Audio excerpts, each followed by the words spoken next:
पुत्र राम अपने भाइयों सहित अपने आप को आपकी सेवा में समर्पित करता हूं। हम जानते हैं राम, वशिष्ठ मुनि ने पूर्ण शस्त्र विद्या देकर तुम्हें रण कौशल में पारंगत किया है। नमस्कार, मैं हूं देबीना बैनर्जी। वो जब टीवी पर आते थे तो लोग हाथ जोड़कर उन्हें प्रणाम करते थे।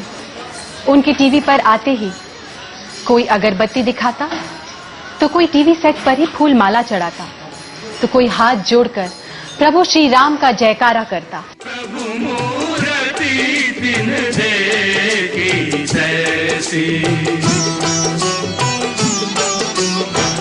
प्रभु मूर्ति दिन देखी तैसी। हर संडे की सुबह जब टीवी पर रामायण आता था, तब हर घर के बच्चे, बूढ़े, बुजुर्ग टीवी के सामने भक्ति भाव के साथ बैठ जाते थे। पहली बार कोई टीवी सीरियल इतना लोकप्रिय हुआ कि रामायण के शुरू होते ही सड़कों पर सन्नाटा छा जाता था और गलियां सूनी पड़ जाती थी।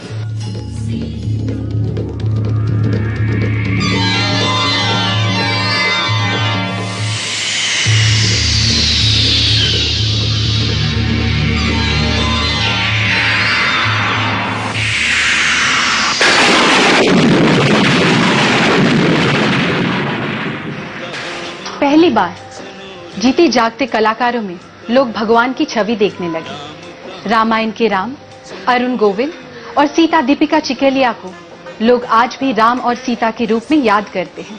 मैं भेंट लाया हूं, हीरे मोती की नहीं, परन भेंट स्वरूप आज मैं तुम्हें एक वचन देता हूं। राजाओं के यहां अनेक रानियों का रिवाज है, परंतु राम के जीवन में कोई दूसरी कभी नहीं आएगी।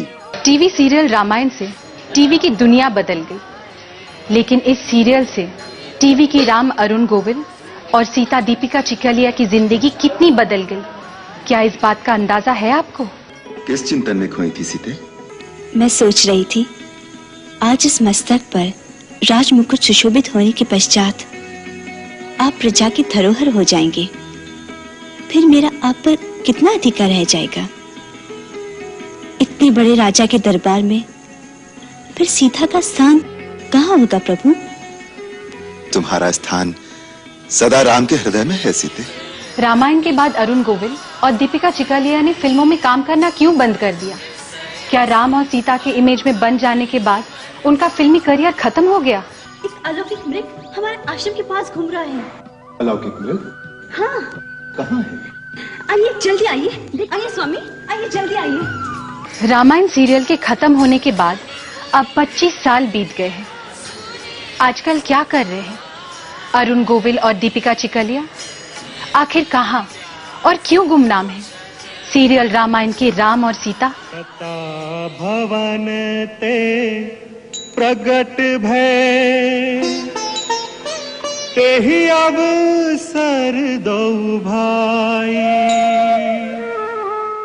1980 के दशक में टीवी की दुनिया बदल देने वाले सीरियल रामायण के राम अरुण गोविल और सीता दीपिका की तलाश मुंबई से शुरू हुई।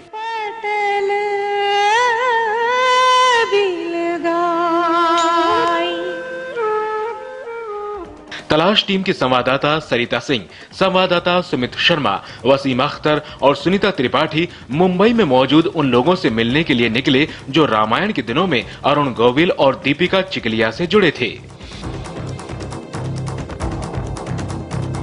तलाश की टीम ने सीरियल बनाने वाले रामानंद सागर के बेटे प्रेम सागर, रामायण सीरियल के लक्ष्मण सुनील लहरी, शत्रुघ्न, समीर राजदा, सीरियल के नारद दीपक राजगुरु के अलावा टीवी कलाकार राजेश पुरी और गजेंद्र चौहान से मुलाकात का वक्त तय किया। लेकिन उससे पहले ये भी जानना जरूरी था कि आखिर अरुण गोविल और दीपिका ने कैसे तय किया था अपनी कामयाबी का सबसे ऊंचा सफर।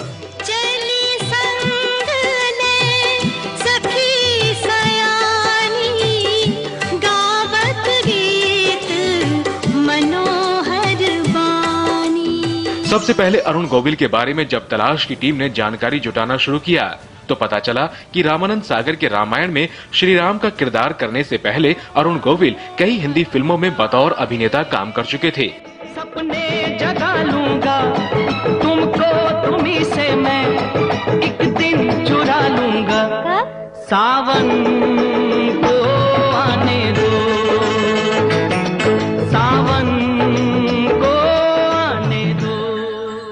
अरुण गोविल ने हिंदी फिल्मों के अलावा भोजपुरी, उड़िया और तेलुगु फिल्मों में भी काम किया है। लहरे चुनरिया जाने धीरे रे धीरे, तू भई गईलू सयानी लागे लुरानी, प्यारी दुल्हनिया हो प्यारी दुल्हनिया। अरुण गोविल की पहली फिल्म थी राजश्री बैनर की फिल्म पहेली। अरे क्या करने लगी तू? ठहरो ना। देख, राजा बाबू बहुत बड़े आदमी हैं, मालूम है ना? उनके सामने ले जाकर कोई ऐसी वैसी चीज मत धर देना, अपनी इज्जत चली जाएगी। पहेली के बाद 1979 में अरुण गोविल ने राजश्री प्रोडक्शन की ही फिल्म सावन को आने दो में हीरो का रोल किया। माना तेरी नजरों में मैं हूँ एक आवारा हो आवारा,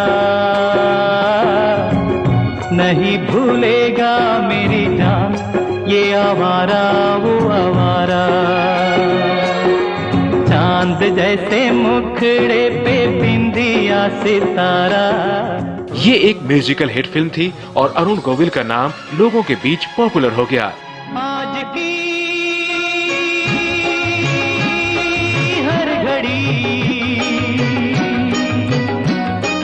प्यार भरे रूप का निखार लेके आई है। इसके बाद फिल्म सांच को आंच नहीं, इतनी सी बात और अय्याश में भी दर्शकों को अरुण गोविल का किरदार काफी पसंद आया। बोल रही सजनी बोल जरा ये क्या पहेली है। हाँ, क्या फरमाया आपने? हरी हरी मेहंदी की पत्तियां लाल हथेली है। बोल रही